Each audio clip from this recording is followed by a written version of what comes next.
بسم اللہ الرحمن الرحیم۔ السلام علیکم۔ وہ اس شہر میں بھی داخل ہو جائے گی، پھر گھر ہمارے لوٹے جائیں گے اور بچے کچلے جائیں گے اور لڑکیاں ہماری اٹھائی جائیں گی۔ سالار توامہ نے کہا، ہم یہاں تک نوبت نہیں آنے دیں گے۔ ایک اور شہری بولا، سالار معظم، آپ کو یقیناً معلوم ہوگا کہ نوبت کہاں تک پہنچ چکی ہے۔ شہر میں خوراک کی اتنی کمی رہ گئی ہے کہ لوگوں نے دوسرے وقت کا کھانا چھوڑ دیا ہے۔ 2-3 دنوں بعد صرف پانی رہ جائے گا۔ اس پر غور کریں۔ لوگ فاقہ کشی سے تنگ آ کر بغاوت بھی کر سکتے ہیں۔ یہ صورت سلطنت روم کے لیے اچھی نہیں ہوگی۔ توامہ نے شاہی روب سے کہا، کیا تم لوگ نہیں جانتے کہ بغاوت کی سزا کیا ہے؟ وفد کے ایک آدمی نے کہا، ہم جانتے ہیں سالار اعلیٰ، ہم آپ کو قحط اور اس سے پیدا ہونے والی بغاوت کے نتائج بتانے آئے ہیں۔ کیا اس تباہی سے اور لوگوں کو بھوکا مارنے سے بہتر نہ ہوگا کہ آپ مسلمانوں سے صلح کر لیں؟ توامہ نے کہا، دشمن سے صلح کا مطلب ہوتا ہے ہتھیار ڈالنا۔ میں لڑے بغیر کوئی ایسا فیصلہ نہیں کروں گا جو روم کی عظیم سلطنت کی توہین کا باعث ہو۔ ہم اپنی جانیں قربان کر رہے ہیں اور تم لوگ ایک وقت کی بھوک برداشت نہیں کر سکتے۔ جاؤ، کل تک انتظار کرو۔ وہ ستمبر سن 634 کے تیسرے ہفتے کی ایک صبح تھی۔ رومی سالار توامہ نے شہر کے ہر دروازے کی حفاظت کے لیے جو دستے متعین کیے ہوئے تھے، ان سب میں سے زیادہ نفری نکال کر اکٹھی کی اور وہ دروازہ کھلوایا جو اس کے اپنے نام سے منسوب تھا، باب توامہ، اور اپنی قیادت میں مسلمانوں کے اس دستے پر حملہ کر دیا جو اس دروازے کے سامنے متعین تھا۔ وہ 5000 مسلمان سواروں کا دستہ تھا جس کے سالار شرجیل رضی اللہ تعالیٰ عنہ بن حسنہ تھے۔ توامہ کے حملے کا انداز آج کے دور کی جنگ جیسا تھا۔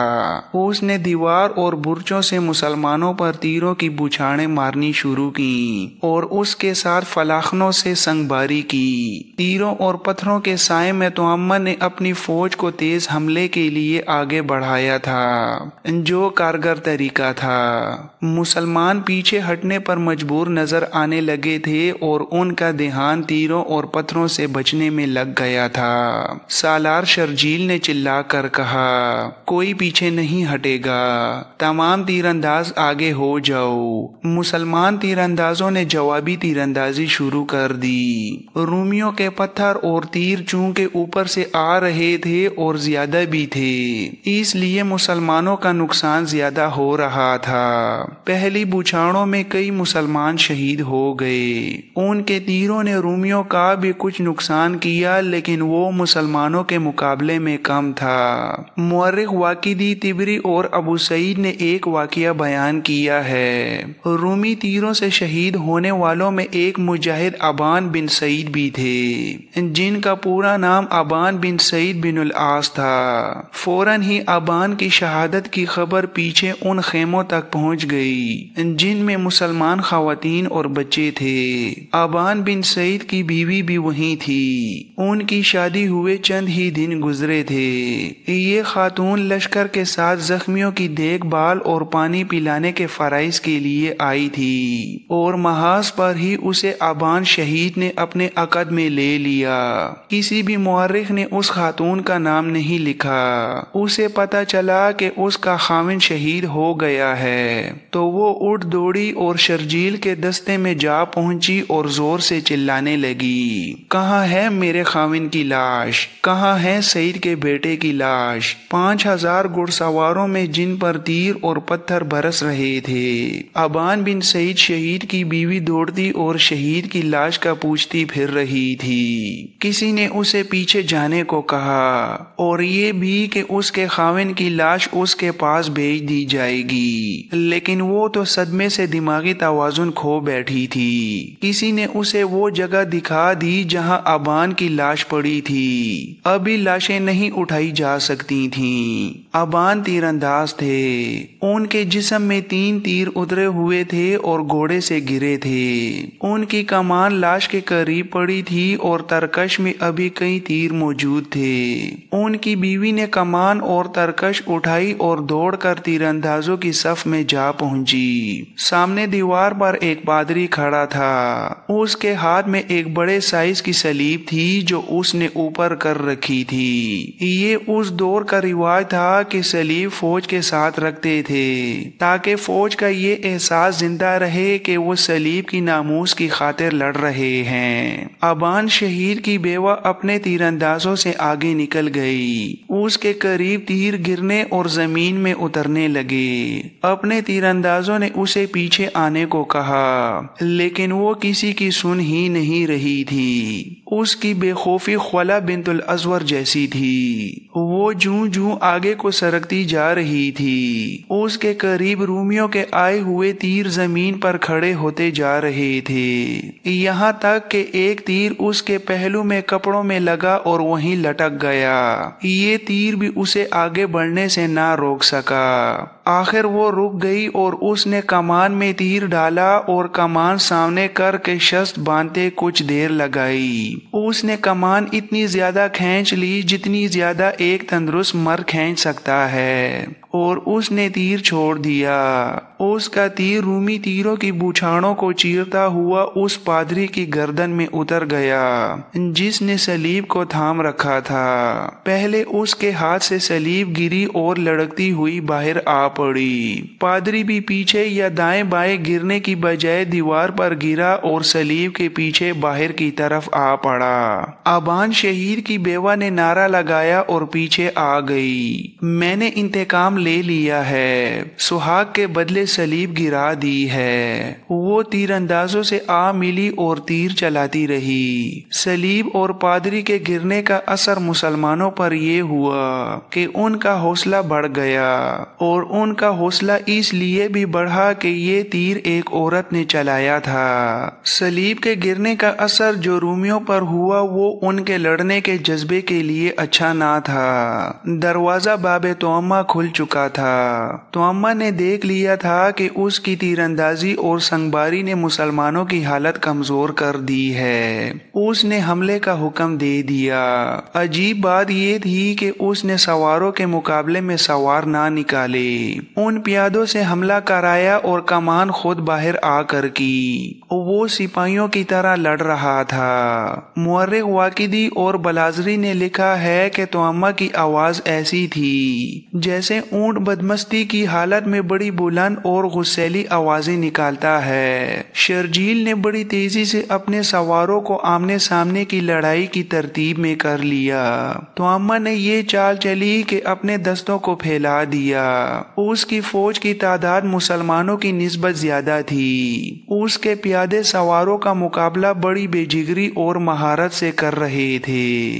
शहर के दूसरे दरवाजों के सामने मुसलमानों के जो दस्ते मुतय्यन थे वो इस वजह से शर्जील की मदद को नहीं आ रहे थे कि ऐसा ही हमला दूसरे दरवाजों से भी हो सकता था। तोअम्मा गरज और दाड़ रहा था। उसे मुसलमानों का परचम नजर आ गया। इसका मतलब ये था कि मुसलमानों का सालार वहां है। वो सीधा इधर आया।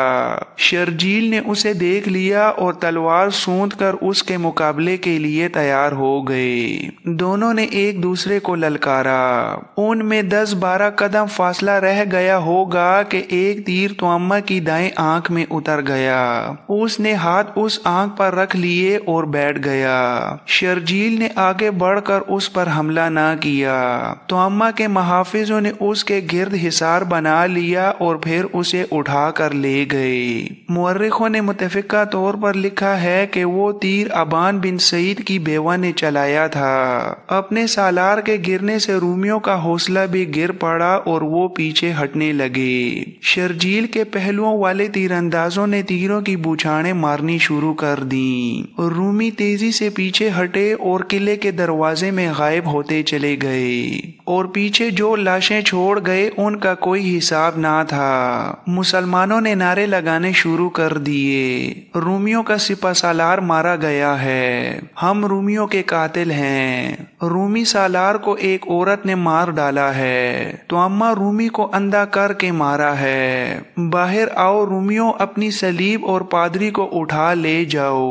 दीवार पर खड़े रूमी ये नारे सुन रहे थे और ये नारे शहर के अंदर भी सुनाई दे रहे थे। ये नारे रूमी फौज और दमिश्क के शहरियों के हौसले और जज्बों के लिए तीरों की तरह मोहलिक थे। मुसलमानों का जानी नुकसान भी कुछ कम नहीं था। बहुत से मुजाहिदीन रूमियों के तीरों और पत्थरों से शहीद और जख्मी हो गए। फिर इतनी तादाद लड़ाई में शहीद हुई। शर्जील परेशान से हो गए और खालिद के पास जाकर लड़ाई की सारी रुदात सुनाई और ये भी बताया कि रूमी सालार तोअम्मा अगर मरा नहीं तो वो लड़ाई के लिए नाकारा हो गया है। उन्होंने ये भी बताया कि मुजाहिदीन की कितनी नफरी शहीद और कितनी नफरी जख्मी हो गई है। अगर रूमियों ने ऐसा ही एक और हमला किया तो शायद हम ना रोक सकें। शर्जील ने खालिद से कहा, मुझे कुमक की जरूरत है। खालिद ने कहा, हसना के बेटे, ऐसा हमला किसी और दरवाजे से हम में से किसी और पर भी हो सकता है। किसी भी दस्ते की नफरी कम नहीं की जा सकती। इब्ने हसना, खुदा की कसम तू हिम्मत हारने वालों में से नहीं था। क्या अपने इतने ज्यादा साथियों के खून ने तेरा हौसला कमजोर कर दिया है? नहीं इब्ने वलीद, अगर मजबूरी है तो मैं एक आदमी की भी कुमक नहीं मांगूंगा। खालिद ने कहा, मैं तुझे तन्हा नहीं छोड़ूंगा। तुझ पर हमला हुआ तो हम देखते रहेंगे। अगर हमला तेरी बर्दाश्त से बाहर हुआ तो जरार तेरी मदद को पहुंचेगा। फिर भी जरूरत पड़ी तो मैं आ जाऊंगा। तेरे पास जितनी भी नफरी रह गई है उसे तैयार रख। रूमियों के सालार को अगर आंख में तीर लगा है तो 1-2 दिन रूमी बाहर आकर हमला नहीं करेंगे। खालिद की राय सही ना निकली तो अम्मा ने एक मोजा कर दिखाया। वो सही मायनों में जंगजू था। चूंकि वो शाही खानदान का फर्द था इसलिए सल्तनत रूम की जो मोहब्बत उसके दिल में थी वो कुदरती थी। बाद में पता चला था कि उसकी आंख में तीर लगा तो उसे उठाकर अंदर ले गए। जरा ने देखा कि तीर इतना ज्यादा अंदर नहीं उतरा कि तोअम्मा की हलाकत का बाइस बन जाए। खोपड़ी की हड्डी को तीर ने मजरू नहीं किया था। ये सिर्फ आंख में उतरा लेकिन निकाला नहीं जा सकता था। तो अम्मा ने जरा से कहा, काट दो इसे और बाकी अंदर ही रहने दो और इस आंख पर पट्टी बांध दो, दूसरी आंख पर पट्टी ना आए। मैं आज रात एक और हमला करूंगा। जरा ने कहा, सालारे आला क्या कह रहे हैं आप लड़ाई के काबिल नहीं। इस एक आंख के बदले मुसलमानों की 1000 आंखें जाया करूंगा। मैं उन्हें सिर्फ शिकस्त नहीं दूंगा, मैं उनके वतन अरब तक उनका ताक़ुब करूंगा। मैं अपने काम को उस वक्त मुकम्मल समझूंगा जब उनके मुल्क को इस काबिल रहने दूंगा कि वहां सिर्फ जानवर रह जाएंगे। तो अम्मा के ये अल्फाज मुतादिद मौरखों ने लिखे हैं और वाक़िया तफसील से बयान किया है। उनमें यूरोपी तारीखदान हेनरी स्मिथ खास तौर पर काबिल जिक्र हैं। उन सब की तहरीरों के मुताबिक तो अम्मा के हुक्म से जरा ने तीर आंख के करीब से काट दिया और ऊपर पट्टी कस कर बांध दी। ये जज्बे और अज़म की पुख्तगी का करिश्मा था कि तो अम्मा ने इतने शदीद जख्म को बर्दाश्त कर लिया और हुक्म दिया कि आज ही रात बाहर निकल कर मुसलमानों पर हमला किया जाएगा। इतनी ही फौज बाबे तो अम्मा के सामने इकट्ठी की जाए जितनी मैं दिन के हमले में लेकर गया था। तो अम्मा ने हुक्म दिया और उठ खड़ा हुआ। चलते चलते उसने शराब पी और हथियार बंद होकर बाहर निकल गया। उन रातों को चांद पूरा होता था, फिजा साफ रहती थी, इसलिए चांदनी शफाफ होती थी। तो अम्मा ने बड़ा अच्छा तरीका इख्तियार किया। उसने अपने तमाम दस्तों के कमांडरों को हुक्म दिया कि 3 और दरवाजों बाबे सगीर, बाबे शेरक और बाबे जाबिया से बाहर जाकर मुसलमानों पर इस तरह हमले करें कि अपने आप को लड़ाई में इतना ज्यादा ना उलझाएं, बल्कि उन्हें अपने साथ लड़ाई में मसरूफ रखें। वो खुद बड़ा हमला बाबे तुअम्मा से कर रहा था। दूसरे दरवाजों से हमले कराने से उसका मतलब ये था कि शर्जील को किसी तरफ से मदद ना मिल सके। तुअम्मा ने अपने नायब सालारों से कहा, तुम्हारा दुश्मन इस वक्त हमले की तवक्को नहीं रखता होगा, तुम उन्हें सोते में दबोच लोगे। तुअम्मा की फौज 4 दरवाजों से बाहर निकली। वक्त आधी रात का था। चांदनी इतनी साफ थी कि अपने पराये को पहचाना जा सकता था। मुसलमानों पर 4 जगहों से हमले हुए। एक दरवाजे के सामने सालार अबू उबैदा रज़ियल्लाहु ताला अन्हो थे। दूसरे के सामने यजीद रज़ियल्लाहु ताला अन्हो बिन अबू सुफियान थे। अबू उबैदा ने रूमियों को जल्दी बका दिया और रूमी किले में वापस चले गए।